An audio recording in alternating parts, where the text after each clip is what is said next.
Today was an amazing episode. One of my favorites to date because it's going to be a very different type of value to everyone. We talked with someone who is a brand strategist. She has a really great brand herself. Roy's going to talk a little bit about her, what she is, but it was like definitely a different approach to our normal podcasting. It's more about building brand. It's going to be a great episode for anyone that owns a business or looking to grow their business. Especially in the fitness space. And we just shared so much good information that it's kind of hard to look back and think about what we did. But Roy, why don't you give everyone a little bit of information, who we talked to, and then we're just going to jump right into it. Yeah, today's guest was Mia, aka the Healthlete, and she's a brand strategist, a blogger, and a yogi.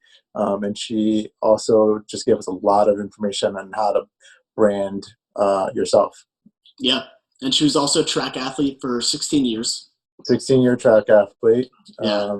Recently got into a car accident. So she's kind of dealing with a lot, like how to find groundedness, but also dealing with like a new version of herself. So it's pretty interesting. Yeah, I think you guys are all going to enjoy it. If you do like this episode, please let us know. Share it, subscribe to it. Let your friends know if you have anyone that is in business or owns a business or building a brand. Definitely share that with them. I think this is going to be a great piece of content for them, especially since we're all inside. Like, why not take the time to kind of grow and expand your education? She has a lot of information to share, and we're going to jump into it. So let's go ahead and bring her in. And there we go. All right. So, Mia, thank you so much for kind of coming to hang out with us today. Definitely. I love it. Yeah, definitely wish we could have done it in person, but, based on the circumstances, like you just said, we'll make it work. It's gonna be great. Where are you actually located right now? So I'm in Miami. I've been here during all of quarantine.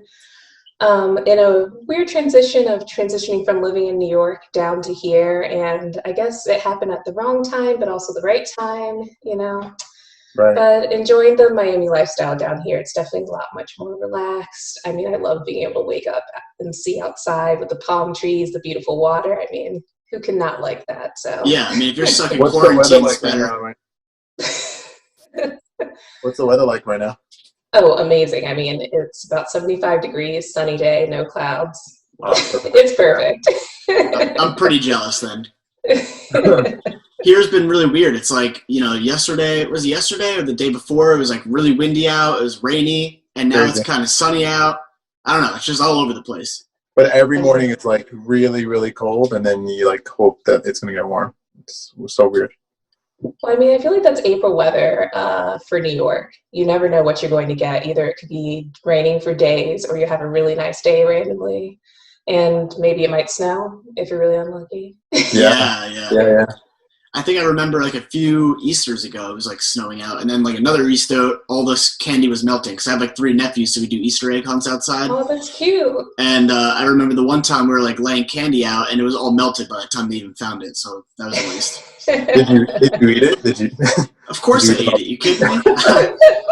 Melted candy or candy, it's all the same. Awesome. So that's awesome. At least you're enjoying some sun. You get some weather down there.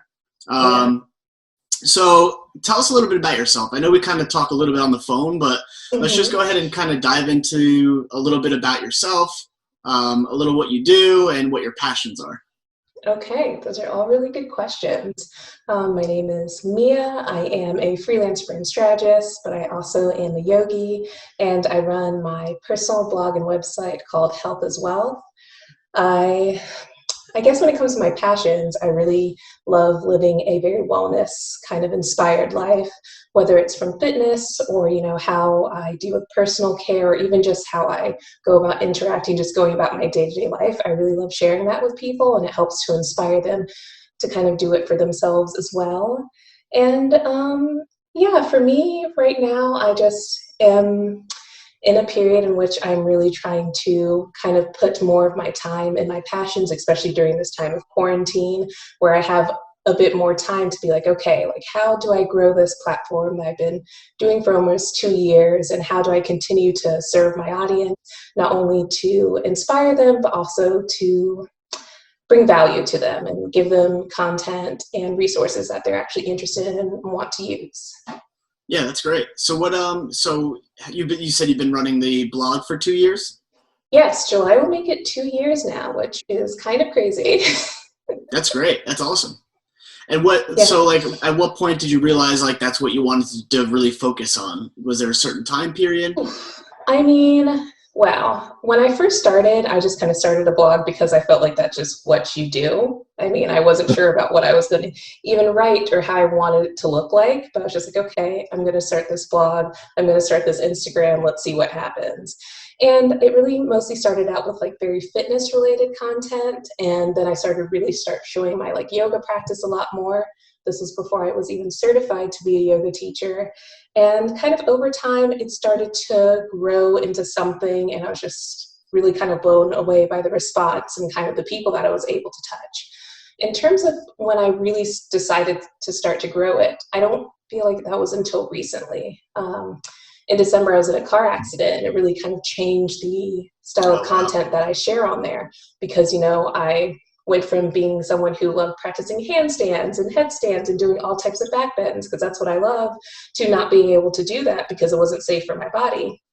And it really encouraged me to think about kind of the content that I was sharing in a different way. Like, how can I still share content that still is aligned with this lifestyle that I really love to live, that is just beyond kind of like my asana yoga practice, just the physical practice of yoga. And that's when I decided to rebrand my blog and really trying to go in the direction of showing conscious and inclusive wellness, because so much of wellness in this space right now can be about, you need to buy this $200 face cream and doing all this. Like, drink the teas. Exactly. There's so many other ways that you can, so many other things you can do to be well that doesn't require you spending, hundreds of dollars. So I really love showing those kind of like tangible, smaller moments, and even the bigger moments as well, to kind of encourage people to be like, hey, I can do that too. That's very approachable. That's great. So what are some of those like little things that you found along the way that aren't necessarily like big changes, but like everyday little things that you found?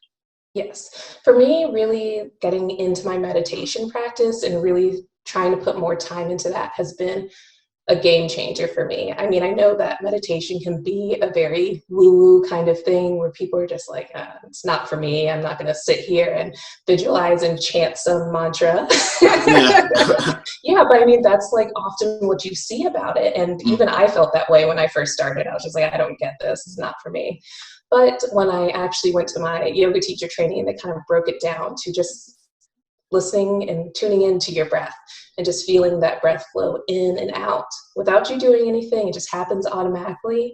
And I started to really understand how grounding and how calming that practice was. It just really blew my mind. So I started practicing, meditation every morning. At first I started with Headspace, trying to, have that guided aspect to it. And then over time, I just started to do it by myself, even if I just sit for a minute or 5 minutes or 10 minutes, just really focusing on my breath. And if anything comes into my mind that distracts me from it, just really bringing it back.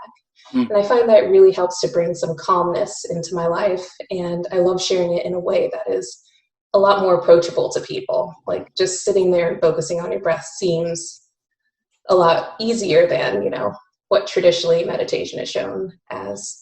I mean, I think it's actually really hard, especially when Really? there's like, when a lot of people, when there's just constantly things you're doing, or, I know we talked on the phone a little bit about like that New York mindset where it's very fast paced. Like, you're always doing something. You always have something that you're working towards, or like a to-do list and things like that. And for me personally, like finding that downtime of just focusing on myself without my thoughts thinking about all those extra things is really tough. And I completely understand, but that's what I love about meditation, because it's not about like being perfect. Like, even when I meditate now, I'm not completely like silent in my brain, just sitting here, just meditating, doing all this. Like, sometimes I'm thinking about like, oh, I have something due tomorrow and how am I going to get it done? But that's all about the practice of being able to be like, okay, that thought came through. I recognize it. I'm now going to take myself back to my breath, back to that calming and grounding space. I mean, it's not about perfection. It's really just about that moment in which you recognize that thought coming through, letting it pass by in the background of your mind as you bring your attention back to your breath. So you started off led through a Headspace app, and then eventually you started doing your own. So what does your meditation practice look like now? Is it just you for 20 minutes sitting? Or is it me what? Is it you sitting for 20 minutes, like with lights off? Oh, no, I don't even meditate for that long. I mean, on a good day, it's probably 10 minutes, but most days it's probably 5 minutes. Each morning I kind of wake up, make my bed. I have this little meditation cushion that I put down. I take some time just to close my eyes, ground myself, meditate. Maybe I'll burn some Palo Santo. And then afterwards, I also love to use that time to journal, to kind of write my intentions for the day, my goals, or the things that I'm grateful for, just to kind of really start that day on a good note. I feel that meditation helps to kind of simplify everything, so that I kind of use that time to journal, to just write down those simple things that I really should be focusing on a lot more. And it really helps me to just go about my day in a different way. And so do you normally just do that the first thing in the morning, like you make your bed, then you just get to meditate, and then you get into your day? Yeah. That's great. Have you ever heard of the 5-minute journal? Yes. So I use the 3-minute journal, actually, and I think it's such a great down. thing. Shaved off 2 minutes. But yeah, no, I mean, I love those kind of journals, especially I got it when I was first starting out. I love that it has really inspirational quotes, so it gets me thinking about, how it relates to my life. The prompts are really simple, and it's a nice way to really growing into a journal practice. Yeah, I think it's a very simple way to just kind of, like you said, set your day up for the right way and end the day the right way. I don't know how the 3-minute one is, but yes, it does have a beginning and the end of the day as well. The 3-minute one? Mm-hmm. Oh, cool. And you can find that on Amazon? Yes. Cool. I'll have to check it out. Yeah, definitely check it out. It's really nice. Yeah, so what are some other things that you do besides meditation? I know, I was looking at your blog, and you do a lot with nutrition and things like that. Yes. I wouldn't consider myself like a nutritionist at all, but I mean, I do try to be a lot more plant-based. I mean, I'm from North Carolina, literally a home of barbecue. I grew up eating all types of meat and everything. And it wasn't until probably 2 or 3 years ago that I just started to want to eat a little bit more like vegetables and everything. And then over time, I just started to notice wow, that's mostly what I eat. Not coming from the restriction of feeling like I need to be vegan, I have to do all of these vegan things, but allowing those decisions that I make around food to be about what feels good for me, what do I feel nourishes me. So plant-based seems to be the thing that makes sense for me right now. Do you feel like after switching to more plant-based diet, do you feel more clarity, or how do you feel different compared to when you were eating meat? I mean, I feel different in so many ways. I mean, I ran track for 16 years, so eating meat and eating carb-heavy foods was such a big part of my life and was necessary, as they said at the time. I don't think it's necessary now anymore, but I definitely just feel a lot lighter and a lot, not in the sense of my weight, but in terms of, how do I say, I just don't feel like that fog or something about food. Every time I eat a meal afterwards, I'm just okay, that was really good. I felt nourished, versus oh my goodness, I have the itis. I feel like I need to go down, take a nap. Yeah. That's always been me during my lunches. I try and eat a lot lighter of a lunch now, because I found myself, after I eat a traditional sandwich or any type of meal like that, I always just felt very groggy, and I would always need a nap. But after switching to a simple salad with grilled chicken or something, the same thing. I didn't feel the need to have to take a nap. I felt more clarity. I wasn't ready to go home and sleep and things like that. Exactly. And also, I'm just a fan of kind of eating throughout the day, not feeling like I need to eat this meal, this meal, this meal at this time of the day. I feel that, just going what your body is craving, I feel is a really good place to start. At least that works for me. Yeah. So if you're craving chocolate, you just go in. Yeah, I go for it. And that's why I share that I have a mostly plant-based lifestyle, because sometimes if I'm traveling or if I craving fish, I will have fish. I'm not going to guilt myself in being my body is craving fish, and I've been eating mostly vegan for the past 2 or 3 months, and I don't want to break it. No, I don't pressure myself. The body's going to crave what it wants to crave. Sure. So you said you mostly chose that because not necessarily for like animal reasons, but more for just like health and overall nutrition. Yeah, I mean, I just felt that, once I started implementing into my life in little ways, I just started noticing those little differences in terms of how I felt. So, I mean, obviously with animals, it's such a great benefit in that way, but that wasn't the main motivating factor. Okay, cool. That's awesome. So was all these changes more before or after you started doing all the blogging type stuff? Ooh, so this was like before I started doing blogging, but it was like blogging was kind of becoming a thing that I was thinking about, and I was just kind of like, maybe, I'm not sure.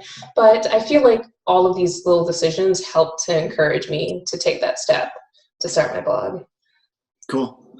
Um, Mia, was the transition from being, you said you were a track star? Yeah, so I ran track for 16 years, which is crazy. I Wow. mean, 16 years nonstop, every single weekend, 3 times a week, like hardcore. what How in was that track were you doing? transition? Like, sorry. What'd you say? No, I was just saying what did you do in track? So my main event was 400 hurdles, but I also did the 400. I did the long jump for a while until I got a stress fracture in my long jump and triple jump until I got a stress fracture in my hip. But 400 hurdles was my main deal. What were you gonna say, Roy? I was just curious about like what the transition for you going from like an athlete to maybe a blogger and a yoga teacher. Like, was that part of the change of diet, the part of the change of like how you look at your every day? Like, That's a really good question. That change came long before all of that.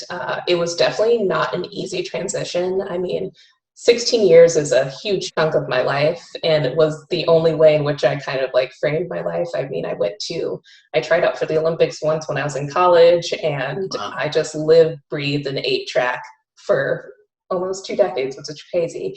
But once I decided to like quit was actually after I tried out for the Olympics. I was just like, you know what? I'm good. Like, I got a full scholarship to an Ivy League school. It got me amazing opportunities. I spent the whole summer like running and like racing all around Africa trying to qualify. We only missed it by a tenth of a second. I did it for the 4 by Wow. 4 And I just got to a point where I was just like, I'm good. I don't need to do this anymore. And then I just like quit and never looked back. And I think it shocked a lot of people because for such a long time, like it was always like my ideal to be a track star and go to the Olympics and run in the Olympics. But then I just came to the point where I was just kind of like, just not for me anymore. And I I never regret that decision. It just was at the right time. You're a third athlete this week that ran track. Really? Wow. I Yeah. mean, there are a lot of trackies out there. It is a really hardcore sport that people do not get enough credit for. It requires so much discipline. I mean, to be able to go to the track and just tell and have this random person tell you, do this, just run a whole bunch. I'm just going to time you and do all these things it still blows my mind that I even did that. Like the fact that I had the discipline enough to do that all the time was just amazing. But it really helped me to develop a kind of, yeah, I guess just discipline in my life when it comes to just really being able to stick to something if I decide to do it. Yeah, it sounds like there's like a bigger picture going on. Like almost, like obviously you enjoy track, but what was your like overall goal in that entire process, right? Like that discipline, I think a lot of people have discipline, but they lose it somewhere across the way, maybe because they either don't know what the real goal or motivator is. So what was your Yeah. motivation to like keep going throughout 16 years? Well, I mean, it's different steps. I mean, when I was really young, it was always to like, go to the Olympics. But then as I got a little older and I got to the point where, you're in high school and you're getting recruited by different schools, I was just like, okay, wow, I really want to go to a great track school. And then I thought about it myself. I'm just like, well, I could go to UCLA, I could go to LSU, I could go to all these, amazing track-based institutions. But at the same time, what if I didn't want to do track at what point, what do those are still great schools, but can I use this gift I've been given to kind of take me to a place I most likely would not have gone to? So to be able to even get into a Ivy League school and have that experience, to live in New York City, to, you know, be able to learn from amazing professors, to kind of develop this larger worldview and be exposed to the world in such a different way, was a huge, like, eye-opening thing that I feel like would not have happened if it wasn't for all those years I devoted to track. Yeah, I bet. I mean, even like just the goal of the Olympics is like a huge thing to focus on. You know, it's it like, is. It is. I mean, also my brother ran in the Olympics multiple times, so I was just like, he did that. I'm gonna go do my own thing. oh, cool. Yeah, Awesome. we had a conversation the other day with he's a 110-meter hurdle. He was in the Olympics. Ah, He was in there for 3 times, and he was telling us his story. But it's all like, you know, just listening to him and listening to like the discipline and his work ethic was crazy. oh yeah. I mean, it requires so much work ethic, and to think that, you know, at 16 years old, some of the things that I was doing then, I was just like, that's not what normal 16-year-olds do. They don't Yeah, spend yeah. their whole summer running like track. Most likely, they're hanging out with their friends and doing all that kind of other stuff. But I mean, it really was a great experience, and I wouldn't change it for anything. And I mean, I would love maybe to try to get back to hurdles, but just to think about the fact that I used to run around an entire track with these, you know, hurdles along the way, counting my steps, you know, also trying to pay attention to kind of my competitors and like if they were getting tired by like, you know, how they were breathing, if I could hear them like, you know, picking up their step because they're getting their second wind, all those different factors that I had to pay attention to just really helped develop my mind and my perspective in such a different way. Yeah, I can imagine. Yeah, So what does your movement look like now? Like, are you still like, do you still go out there and like run, or like is that like obsolete? I mean, before my accident, I was definitely doing like runs here and there just to have that feeling of, you know, running. It took me a really long time to even run my first mile because as a sprinter, you're only running for short distances. The max I'd ever run was 800 meters. And it took me a good like 6 months to ever feel comfortable to run an actual mile. And sometimes I like running on and off here if I feel like I want a little bit of cardio, but never the way that I used to. I just can't imagine just being like, okay, here we just going and just running as fast as I can for, you know, a set distance. so Do you, yeah, do you go ahead. do you find like do you find frustration, and like you seem like this accident kind of like directed you in a new like direction? Do you find like frustration of like maybe having to like create a new version of yourself or something? Because I'm just asking because I'm curious Mhm. too. Like, I'm going through No, something it's where like, interesting. I'm kind of like rebuilding a newer version of myself just because of something that's happened to me, and I'm curious. Like, I mean, it seems like you have meditation to keep you kind of grounded. Like, and what is that like? What does that look like for you? You know? That's a really good question. I don't feel like I'm like rebuilding a newer version of myself. I feel that I'm just really digging deeper and trying to understand, you know, myself at my core in terms of like what drives me, what are my passions, what are my interests, and really trying to align those things and make more room for them in my life. Yoga is something I love, and obviously I would wish that my practice was like it was a few months ago, but at the same time, it's also allowed me to delve into other areas when it comes to meditation or pranayama, which is breath work, and really practicing those other things that I felt that have opened my mind and just made me more aware of myself and how I'm feeling and how I react to people in the world, how I bring, you know, my talents and serve them up into the world as well. It just really allowed me to go a little bit more inward instead of just focusing on like the physical part. And that was a big change after when I quit track. I was just like, okay, what do people even do when they work out? Like, you know, Yeah. if someone's not yelling at you to do this, like, what do you actually do?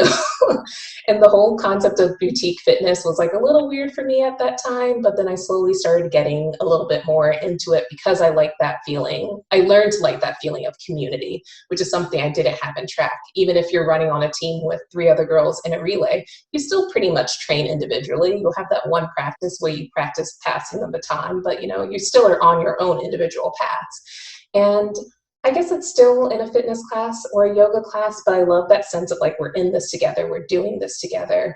And I've really just over time learned to really embrace that. That's pretty much exactly how I feel. You know, I love working out as a community, like using each other as fuel to kind of keep pushing each other. Exactly. And so, you know, with that being said, like obviously now that we're all stuck inside, I personally am definitely finding it a little bit harder to motivate myself to get out there and Mm-hmm. work out and do the things that I used to do before all this kind of stuff happened. Mm-hmm. So how do you feel like your mindset has shifted a little bit now versus when you were when you were able to get into a community? Like, how do you feel like, or what are some like tools of the trade that you use to kind of stay motivated and disciplined to be able to work out every day? Mm-hmm. Wow, that's a really good question. A really great way to do this, now that we live in this world of technology where we can do things like this, is doing kind of like workout dates where you and your friends might pick out a workout that you do, and you just hop on Zoom or FaceTime and just do it together. It just makes things feel a little less lonely and a little less, not lonely, but A just little like more more fun. open and yeah, exactly, more fun. And I also really love this is also an interesting thing that has happened to me in terms of working out at home. I've really started to gravitate towards yoga studios and fitness studios that bring more than just the workout. Like they have a really particular vibe that what gets me excited to actually do the workout. I mean, I'm doing this on a computer or on my phone. I mean, I could stop at any time. I could just be like, okay, I'm going to go eat breakfast because I'm over this. But to find someone that, actually makes me excited and that they're telling me to do this and I'm still going to do it is really, really great. One of my favorite yoga studios in Miami is Yoga Labs, and I love their vibe. It's so good. It's a mix of a New York vibe because it's a little intense, but at the same time, they bring such energy and such excitement towards it to where even behind a screen, I'm like excited to flow with them. That's awesome. I mean, I'm guessing, being from someone in like the brand space, you can kind of like see certain gyms that are doing something right, and then you're like, oh, I wish everyone was doing that. Like you said, either like bring in energy, or what are some other things that, especially now, some gyms and studios could be doing to kind of enhance their online experience for their own community? Mm-hmm. Yeah, I mean, I'm a person who just feels that, you shouldn't be creating online content just to create online content, just to have people be able to flow with you. You really need to have like, a larger like message that brings people, like what makes your yoga studio different? Because there are hundreds of thousands of yoga studios out there. You can flow with anyone, but like, what is it that keeps bringing people to you? What is your reason for being? And I mean, I'm not sure exactly how yoga studios can do that because I feel that they really need to dig into themselves and decide like what can we provide that's different beyond just how we do our flows, or maybe just how our music is. Like what is that community feeling that even when we're not here with 20 other people around, that will make people still choose us over anyone else? But I feel like that's a hard question that they have to ask themselves, because the ones that I feel that are doing it well are the ones that have asked that question and are not trying to be that one studio for everyone and are okay with the fact that not everyone will like what they deliver and what they bring. Yeah. I mean, I could just see it now. Like you said, a lot of people are rushing to be online just because they have no other option. Exactly. And so do you normally work with like specifically like yoga studios, or what do you kind of focus on like brand wise? Because I know you said you're a brand. What do you Brand do? strategist. A brand strategist. Yeah, yeah. And so tell us a little bit about that and like what that is, and kind of like that whole side of it. So when I do my freelance brand strategy, I mostly do B2B. So it's like tech companies, law firms, not the sexy, cute stuff like, a yoga studio or like a consumer brand. So that's the part where I kind of love having this outlet in terms of like my blog and be able to connect with people in this way, because I can still apply the things that I know from my day-to-day job, but in a way that actually excites me and that's aligned with my interests. I mean, I can't get all that excited about, law firms, but I mean, you got to a little bit. yeah, I got to a little bit, got to, but it's nice. It's really nice having that outlet and being able to kind of apply what I know, because even though I'm a brand strategist, B2B is so different than B2C. And, the way in which people interact with those brands, what drives them, what makes them, keep coming back, and all those different factors is so different. And kind of like seeing that, and even when I'm just going to a yoga studio just to go for a yoga class, I still have that kind of thought going in my mind of just like, this is interesting, this is different, this is like maybe not so great, oh, this is what they're doing really well. And just being able to think about those things is really cool. Yeah. You mean you see it from like a different perspective almost. Exactly. That's kind of what I do too, is anytime I go to like, I'll take random classes around New York, but I always just like feel out the environment. I look around, like what's the setting like? What kind of workout am I getting into? Usually if you walk into a really good studio, you can kind of get those questions answered as you walk in the door. Exactly. If you're in a really like good spot. Exactly. And I also think that, especially in the world where so many new brands are coming up and people are really like using the word brand so much now, but also not just using it, but understanding what it means, that even consumers are becoming a lot more savvy in terms of understanding, this is what this place is doing differently. This is why I connect with them versus this place, not so much. And it's really amazing to see. It allows, it encourages not only me, but brands themselves to kind of really figure out what it is that you do, what makes you unique, and then also find ways to actually, spread that out and let people know this in a way that they can consume in a way that actually benefits them. Absolutely. Couldn't agree more. What are some questions that you would ask, or what kind of questions, like when you're working with a company? I know you said you work mostly business to business, but I guess my question is like, if we were to be talking to a group of gym owners right now, like what are some questions that we can ask them to kind of like pull out that information to find out or figure out who their brand is, or who, like beyond the workout, like we were talking about, like what are some questions that we can ask them? Especially now, like they're in the online, like they have to be on an online platform. Like, yeah.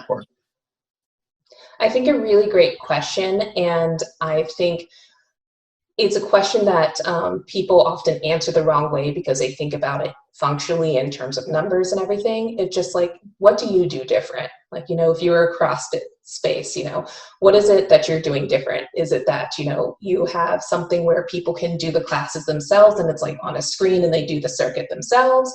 Or is it because you have like trainers? Like, what does that feel like? What is that touch point that allows people to be like, ooh, this sounds interesting for me? And beyond what that actual touch point is, how do you actually deliver on that? How are you connecting with it? How are you kind of not just engaging one time with that consumer, but, trying to engage with them again and again to keep them coming, to keep them excited about what you're doing. So it's not just who you are and what you're doing, but it's also how you're trying to connect with them. I love that, because like you said, a lot of people don't think of it that way. They think of it like financially or money based. And coming at it from your perspective, you're almost looking at it, as you would call it, or I would call it, a user experience, right? Like the entire life cycle of what happens when someone shows up for the first class and continues within that cycle. Exactly. And I find that also as consumers become more savvy in this, world, I find that they also love a story. They want to know kind of like how you started. Why did you start this way? Where did you come from? Where did you grow from? And that allows them to feel that, they're not just, someone like paying to be a part of it, but they're actually, a part of that community and helping it to grow, helping it to, to become stronger. And it's really great to see the fact that people just don't want just a workout just to get a workout, but they really want to have that sense of like belonging. And I think the studios that are doing it right, and I think that the studios that are really, I guess, are surviving during this period are the ones that are doing that really well. Yeah, I think. Do you ever work with like brands that are like hesitant about sharing their stories in some way, and don't necessarily see the value in that? Because we talk about this stuff all the time, and we run a business as well. But how far do you share? We know we want to share it because we want our people to be connected, but also there is a hesitation because everybody kind of, there are things that come up like ego, etc. Like maybe I shouldn't be sharing this because of this idea. No, I think that there's always an opportunity for people to share their stories, but I think also you have to think about how you package it. It's not just sharing your story one time here and just hoping that, a customer that might come in, 2 months later will still know that story. It's figuring out ways in bite-sized moments to remind people of that and be able to package it in a way that, helps it to connect to them. Because you're not just saying like, oh, here's me telling my story. You need to also say, this is why you should care. This is why, it might connect with you. It's not just about, those I statements of this is what happened to me, this is my heritage, blah, blah, blah. What is that you? You need to think about the you in terms of that person and what is it going to make them think, feel, do. And that's going that extra mile, not just telling the story, but finding ways in which it can actually connect to people and kind of thinking about that person and who they look like, what they do, what are their motivators, and finding ways to communicate yourselves that can reach those people.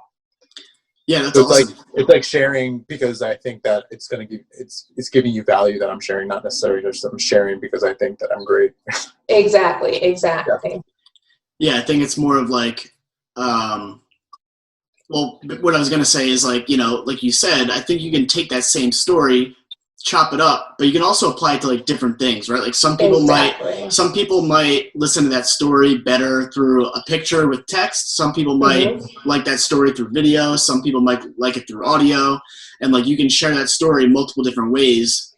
And like you said, in bite-sized pieces, like it could just be like, I see brands like on Instagram posting a photo of when someone got in a car accident, telling that story and like rebuilding, or what it was like to start the business, and like sharing the journey. I think is super important for people. Yes, and that's a big part of it. And something I was actually talking about with a friend yesterday was about sharing that journey and the fact that journey, like the outcome is not the end goal. You need to enjoy the actual journey. You need to take people on that with you and not being like, here I am as a person. I've completely achieved all these things. This is like what I have for you to, come and be a part of, to be at my level. Like, no, you can still come from a place that you're saying like, this is what has worked for me so far.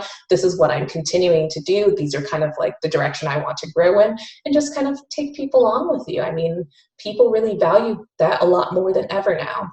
Yeah, one thing I do notice too is like, especially with YouTubers, I watch a lot of YouTube videos, and I go back and I watch like all their original content compared to now. And it's cool because I could see their growth. I could see the professional quality. I could see everything grow over time, and being a part of it and looking back and being like, oh, I was watching this guy for 2 years and look how much better he's gotten. That's almost like a similar way of building your story without even telling the story. Exactly. That's such a great way to do that, because especially in this world where people are creating content, you don't always need the most professional stuff to create content. You can just use your phone and put it on like a little prop of a book and still do something. I mean, I was sharing with you that most of my photos have been taken from my phone. Videos that I've shared with, yoga brands have all been taken from my phone. I mean, if you really want to do something, you will find the way to make it work. Equipment and, all those other little things should not be kind of a reason for you to stop. Yeah, I think the tricky part with that is like there are a lot of people that know what kind of content they want to make, but either they're not as creative. So some people just, I could tell you're creative just by looking at your feed and your website and stuff. Like you have a creative brain, but there are a lot of people that, don't have as much creativity behind all their photos and maybe angles, lighting, things like that. Is there any tricks that you would give people that might just have an iPhone? Like what kind of creativity tricks do you have for someone? Oh man, I mean, that's a tough one to say, because even when I started, I didn't know about Lightroom and editing or presets or any of that, or even how to, code and make a blog. But because I wanted to do this so much and I put the time into trying to learn these things, did I get there? I mean, my biggest trick is to use the internet as your advantage. If you don't know how to, get a preset, maybe you Google, I want a light and airy preset. There's going to be so many things that pop up to show you that. Or I'm unsure how to edit a YouTube video. I mean, I personally went to Google University to even know how to build my website, how to edit my photos, even to, edit my stories in a different way that is engaging to people. And that's just from Googling. I had no one tell me. I mean, people think that because I'm a brand strategist, I know all of these things, and I most definitely did not. But if it's something that really is connected with you and something that you really want to share with the world, I just believe that you put in the time to really figure that out and find ways to bring that to life. So my biggest thing is really just to Google and try to see what other people are doing, maybe think about how they might have created that. Even ask them sometimes. Some people are perfectly open to answer those kind of questions, and just, just be open to research. I mean, there's so much information out there that, I mean, I feel that we can almost do anything. Absolutely. Yeah. So for anybody who's like watching this, I mean, you guys are in quarantine, so if you want to learn something, this is probably the perfect time to join the Yes. Google University. Teach yourself how to do whatever the hell you want to do, right? Because that's what I've been doing. Free 99. Free 99. You got the time to do it. Yeah, I mean, that I did actually a branding call with a few ladies who had questions about branding and growing their own blogs and even how to start. And that was my biggest thing. I gave them a few tips on, starting with WordPress or starting using this app and here and there. But I told them, I was just like, just because these work for me doesn't mean you have to use these. It depends on how you implement it in your own way. That's why you can have so many people technically having content in what feels like a saturated space, but why do people keep coming to them? Because they do it in their own way. They put their own spin on it. They put their own voice on it. And yeah. Yeah.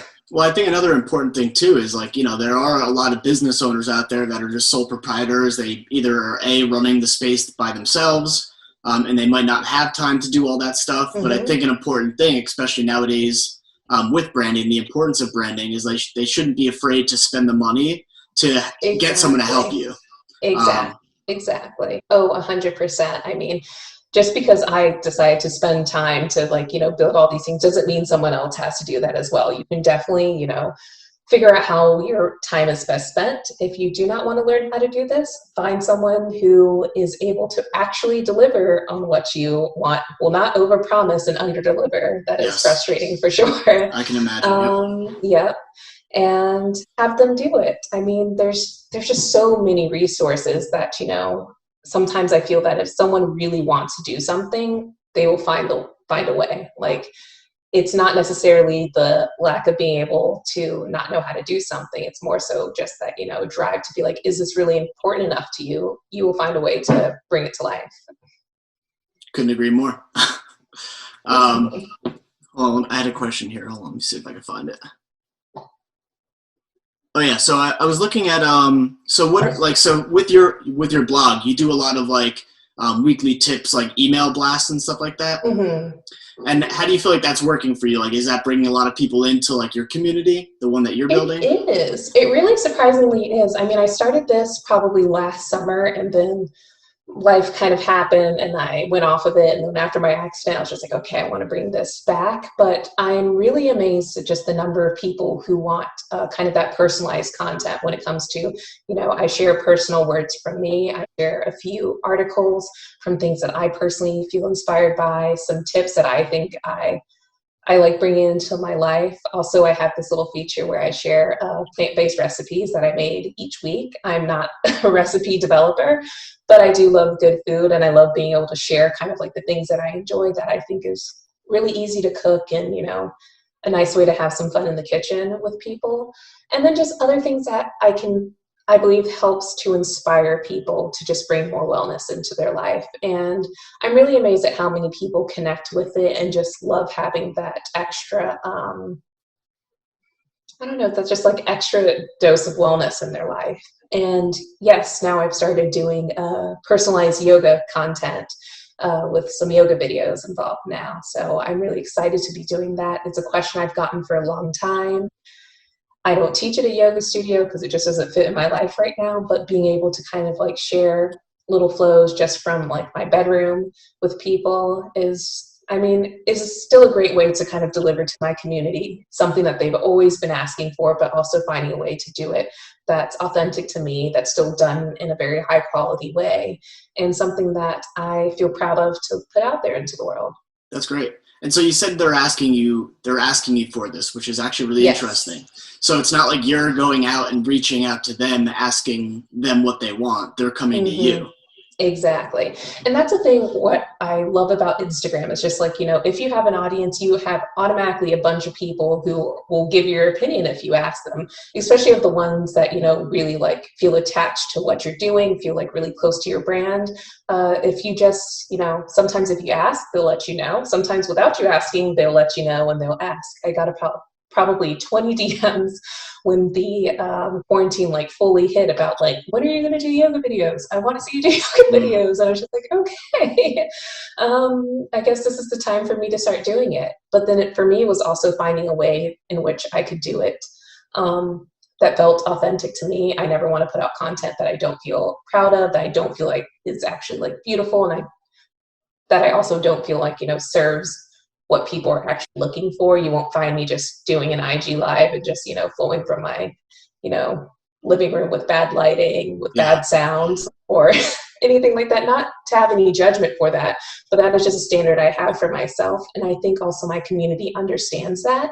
So they've been very patient about it. So hey, I mean, sometimes it takes a little longer to create really good content. It's like, it doesn't have to be the day of or anything like that. Oh, completely. I mean, I always feel that it's better to create something that you feel is aligned with the message that you're putting out there, does have an opportunity for people to connect with it, and actually is put together in a way that you feel, can live, that is a little bit more evergreen. Like, I don't want to share content that's only related to coronavirus and talk about coronavirus in all these yoga videos, because what if I wanted to use it for something else? You need to always I think it's a good thing for anyone who wants to like start growing their Instagram, that is a fitness professional or whatever. Like, don't think about this moment right here, right now. Think about that moment 3 months from now.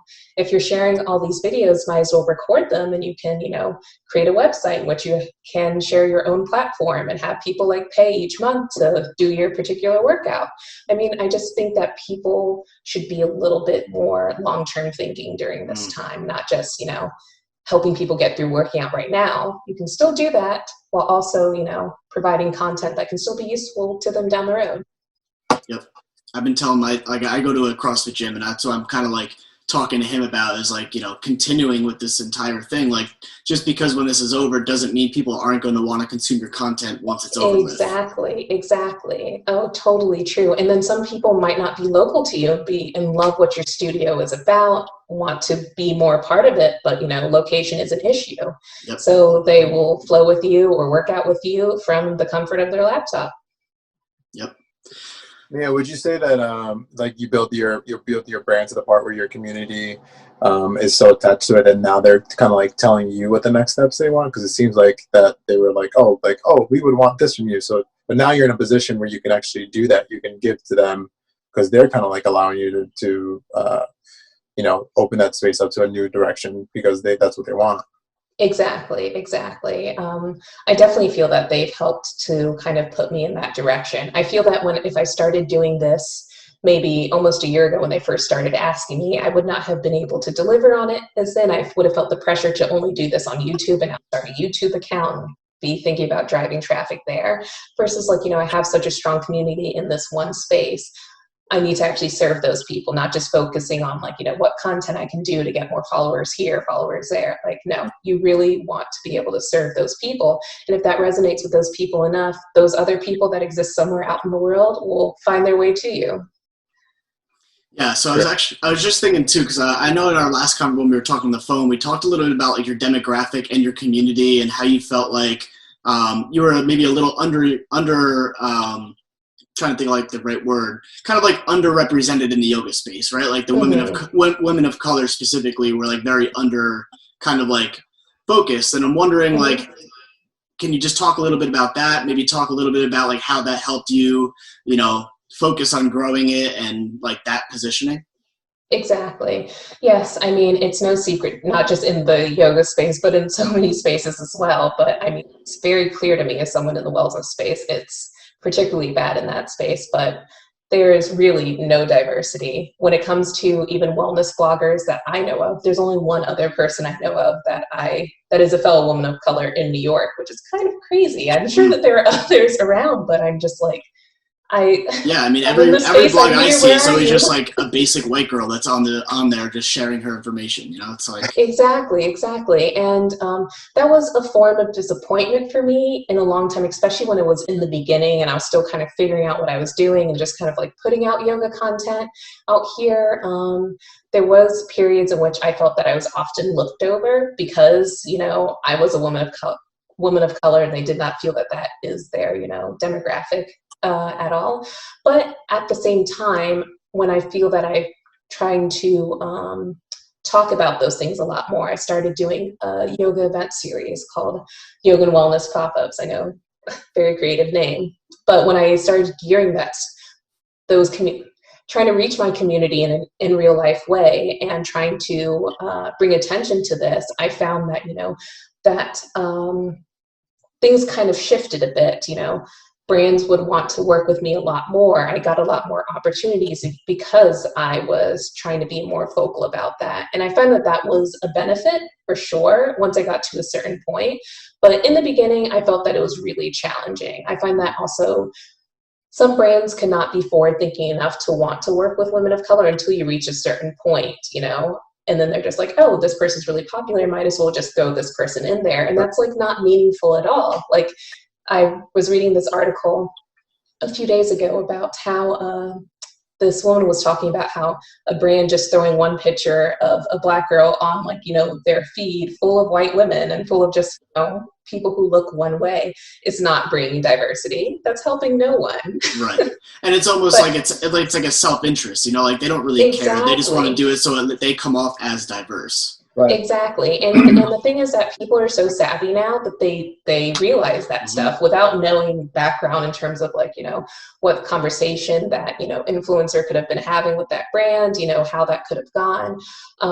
But when they see that and they're just like, wow, this just feels like so inauthentic. But to actually, like, have that conversation and trying to show their content in a way that has a lot more inclusivity, whether it's when it comes to people of color or, body inclusivity or ability, it's people really resonate with that. And that's when you feel like, wow, this brand is a much more than, me needing to be a super fit 120 pound, white woman. Wellness is not about that. And that's a disappointing thing for me sometimes, because I feel that that is the image that's always shown. And even to me, it gets tired. And I know that as a person in the wellness space, I'm able to often look past that. But I also recognize that a lot of women of color, a lot of other,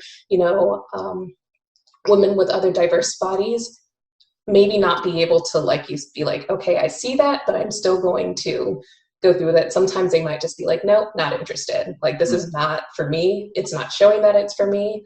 So they kind of like cut off from it.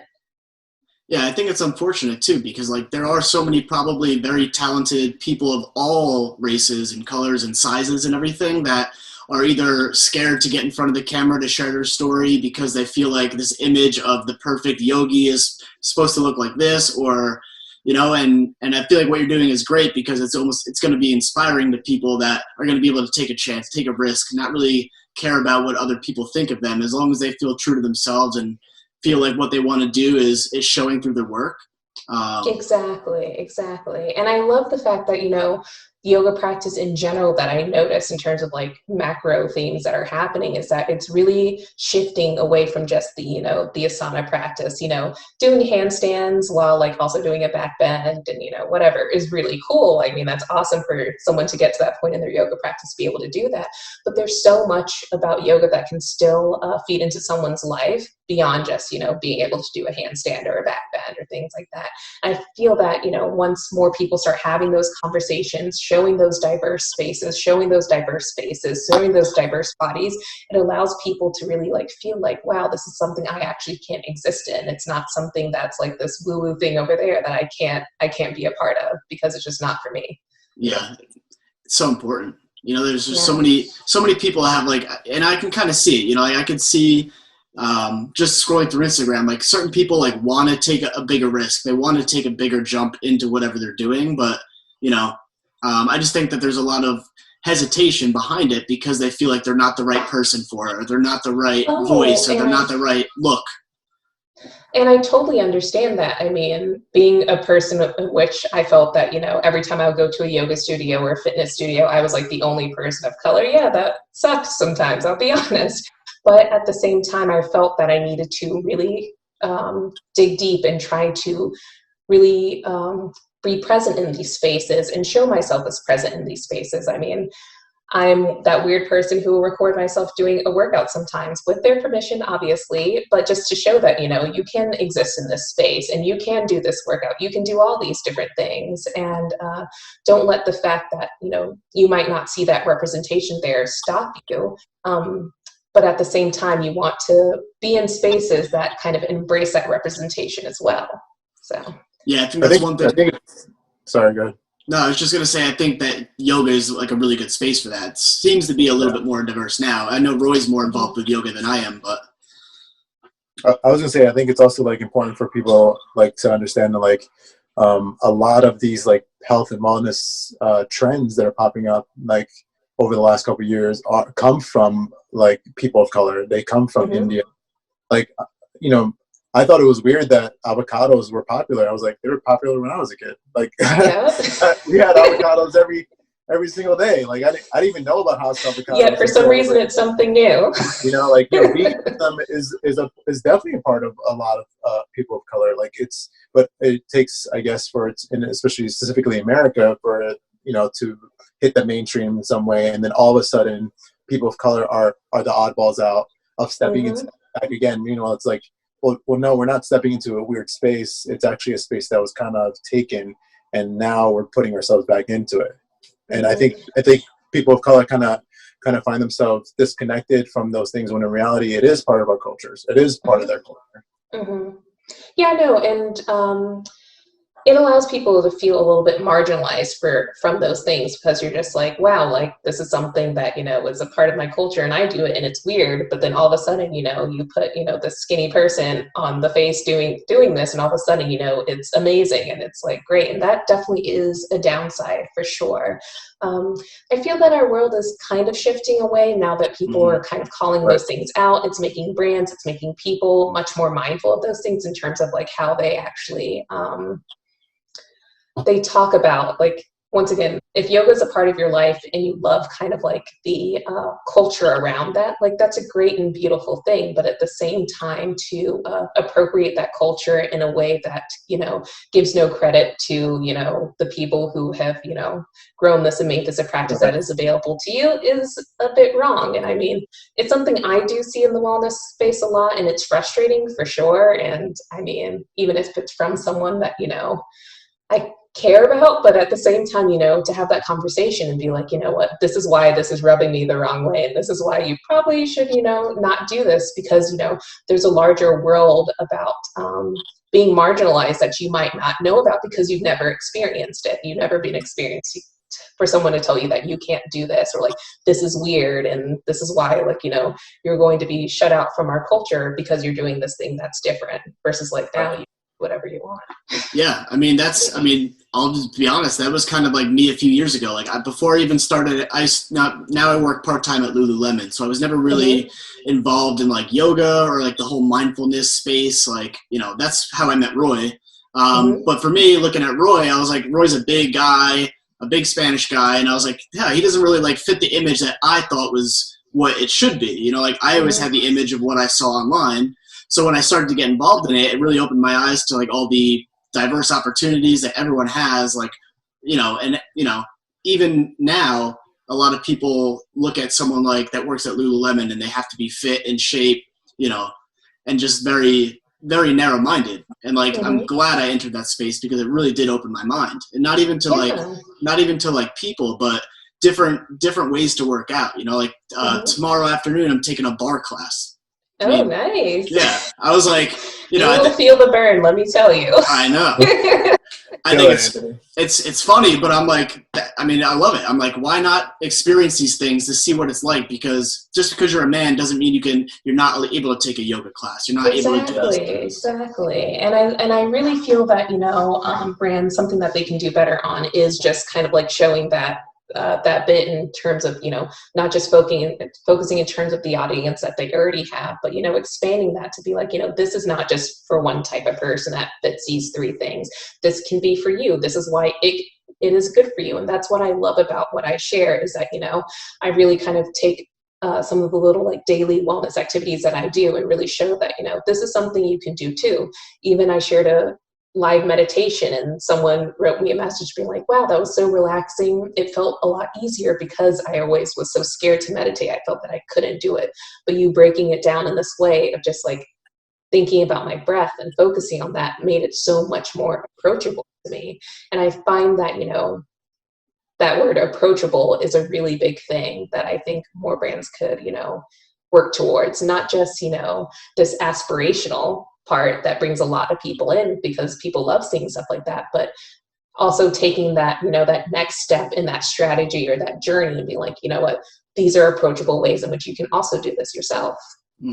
Yeah, that's absolutely true. Especially, I think now, like you said earlier, is like, with consumers becoming more conscious, they're very aware of that kind of messaging. Like, and I also just think it comes down to like the business owner, right? Like a lot of new business owners, they know that yoga is not just for women anymore. They know that, bodybuilding isn't just for men. Like they're becoming more aware of that. So they open it up to be more inclusive. And I think it's going to be very important going forward. I think like our generation and younger, like if you're building a business, it's going to be what people aim for. Like they'll spend more money on those things. And especially as a business owner, like the people that focus more on inclusivity rather than money and greed, like those things people are going to be able to sniff out really easily.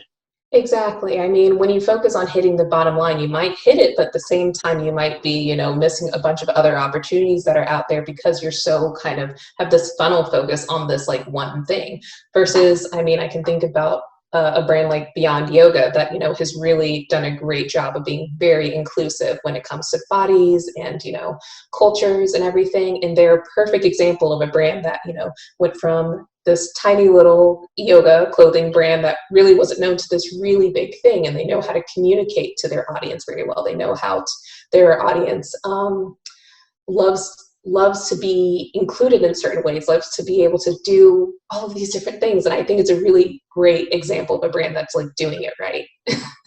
Yeah, I think the brands that break out of that like shell, like another one that I'm just thinking off the top of my head that I think someone was actually complaining to us for one time, is like the non-traditional yoga class.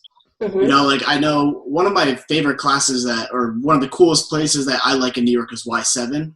Yeah. Which is usually not like a traditional, yoga class. And so, someone that has been practicing yoga for 30 years, a really long time would look at that and be like, that's not yoga. That's, I mean, yoga is whatever you like. To me, it's about I think something you said before was like about approachable. Like it's like we're taking these things that now we're making them unique through our own brand, right? Which is allowing that to make it more approachable towards somebody who's a new face to it. So maybe, you said somebody was like, I can't meditate. I've never meditated. I never thought of the idea of it. It was just so heavy. But because I connected to you and I connected to your brand, not only did I trust you, you also made it approachable for me to enter in that space. So I think it's like, maybe hip hop and yoga is not something that looks great to the person who's going to get or the origins of it, right? But maybe it's approachable to somebody else. Like I think of like when I first started yoga, it was like hot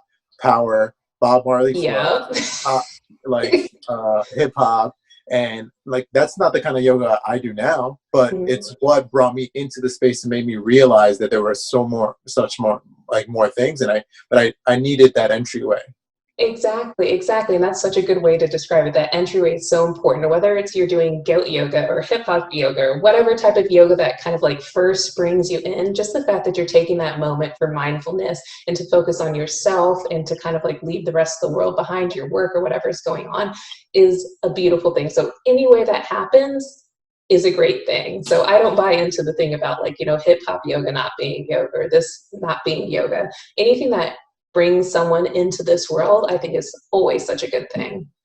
Yeah, that's actually a really good way to put it. I mean, I'm thinking, I know we're talking a lot about yoga, but even like with CrossFit, like there's a lot of people that, Yeah, like there's a lot of people that are like, oh, that's not a CrossFit gym because they're not doing the standard kind of movements, like, I think the people that are a little bit more open or willing to accept that not everything is the way that it should be, like almost like the rule Exactly. breaker, like you want to be a rule breaker. And the people that are in business or kind of interested in starting a business shouldn't be following the rules. Like they should just do what they want as long as it's within the Oh, obviously for sure, rules. for But sure. um, Exactly. Those are my favorite type of fitness studios, ones that do that, where I'm just like, I don't feel like I need to look a certain way or do it in an exact certain way. It's more so just the fact that I'm taking the time and doing it, and, how I'm mindfully moving, even if I'm just focusing on like my breath, just focusing on like, how my body's moving, just anything that is, just not focusing on things that are beyond like the four walls of a room is always so great. And those are the ones I personally love to connect with, because that's something that's different. I mean, you can go to any yoga studio that'll tell you like you need to do downward dog this specific way, you need to do this specific way, and like, everybody is different. Not everyone can do things exactly the same way. That's not approachable to people. yeah, You're only going to get people who want perfection, who want to do things perfectly, than people who, are unsure and, just starting out, like want something that, they already feel uncomfortable. They need something that helps them to feel comfortable, even if they're not able to do all of these different things. yeah, I think like circling back to what we were talking about with telling your story, I think that's a perfect example of why you should be telling your story. Like if you have a different approach of whatever you're doing, right? If you're a business owner, you have a yoga studio, like your approach to yoga might be getting mistranslated, or someone Mm-hmm. might be not really understanding your direction. And I think, like you Mm-hmm. said, it's super important to be able to get those messages out, because then either A, you're not going to find the right people, or B, you're going to have a lot of people that aren't going to be willing to come because you're not the traditional yoga person. Exactly, exactly. And when it comes to finding those right people, that's so key, because so much amazing things can happen just by word of mouth. Like if people love who you are, like love what you're doing, they will naturally talk about it. They will naturally want to share it with it. They would naturally want other people to like know about this thing that they're really into. And that's just an amazing thing. You don't need to like work so hard when it comes to like marketing yourself all the time. Just really focusing on who you are and what you're doing and how you're doing it just does so much. Yeah, I couldn't agree more. Yeah, I love that. Awesome. I mean, I could probably sit here and talk forever, but I definitely could as well. so before we wrap it up, what are like, if you had to pick, let's just say like 3 top tips for anyone that's either A, trying to build their brand or their business, especially maybe now online or just in general, like what are those 3 tips that you would give to someone that's looking to kind of expand their brand? Ooh, okay, that's a good one. I guess the first one is, come to terms with not being everything to everyone. There's 7 billion people out there. You will not reach all of them. No need to try to. The second thing is become very clear about, not only who you are, what your story is, but what you're trying to deliver to those people. What is it? What is it that makes you different? What is it that, that you feel is unique to you, that you can spend much more time talking about and really bring out into the world to represent kind of what your brand identity is. And what's my third one? I guess create content that, is authentic to you, that you feel like you can naturally tell your story. Don't be swayed by how other people are sharing their story, how other people are doing this. Really find ways in which to be authentic to you. And when you're doing all of those 3 things, the people will just come. They will show up. They will be excited about what you're going to share every day. They will want to know what it is that you're doing, how they can be a part. And it'll just grow from there. That's awesome. Love Love. that. By the way, I do think you have a great voice. I think it would be perfect for like online meditation. Really? Yeah, your voice is like very calming. Very calming. That's all. Oh, that's so nice. Yeah. Well, I mean, my voice has not always been like this. I used to have a little bit of a southern drawl, but after 10 years in New York City, that changes a little bit. Yeah, absolutely. Awesome. Well, hey, thank you so much for coming to like talk with us. It was really great. Very Thank you valuable. for I loved having it. me. Well, hopefully it was helpful to people who or want to start their own brand, or like, need help trying to grow their current brand. Yeah. Yeah, where can people find you? You can find me on Instagram at the Healthlete, _Healthlete. And I also at my blog, healthiswealth.co, and that is wealth spelled with 2 L's. Awesome. We'll make sure to write it in there so people can see it. Yes. Awesome. Well, hey, enjoy the rest of your day. Enjoy the sun. I'm not sure if it's going to be sunny all day, probably. Probably. I mean, it's been sunny every single day. It's kind of amazing. Right now. Yeah, right? I'll give you guys a little peek of how it looks outside, just to maybe give you guys some sun. It is truly beautiful. Here you go. Oh, man. And you're right on the water? Oh, man. Right? Well, That's amazing. It's the bay, and then the ocean's over there. Wow. It's beautiful. Wow. Well, hey, enjoy that for us. I will do. All right. Enjoy. We'll talk to you soon, all right? All right. Have a good one. All right.